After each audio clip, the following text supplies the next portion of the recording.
আসসালামু আলাইকুম ভাই ও বন্ধুরা, দেখেন আমাদের ছাদ বাঁধা হয়েছে। এটা হচ্ছে ছাদের মেন রড, 11 ইঞ্চি করে দেখাইছি, 5.5 ইঞ্চি পড়ছে সেন্টার টু সেন্টার। আর বাইন্ডার হচ্ছে 12 ইঞ্চি দেখাইছি, হয়েছে 6 ইঞ্চি সেন্টার সেন্টার। এটা আমাদের টপ বাঁধা হয়েছে, টপ সিঙ্গেল করে।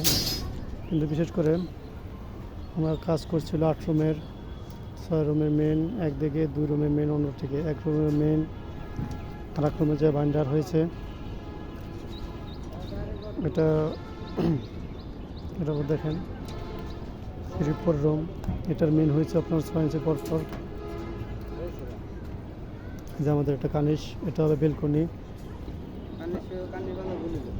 2.5 ফিট বাই 10 ফিট। এটা হচ্ছে আমাদের কানিস। আমাদের এগুলো সবই সিঙ্গেল টপ, মাঝেরগুলো হবে 12 মিলি সিঙ্গেল। স্পেসে কমের কারণে সিঙ্গেল টপ দেওয়া হয়েছে। আর যে সাইডটা 2 ফিট কানিস বেড়েছে, তার জন্য 10 মিলি দুটো করে টপ পুরোটাই।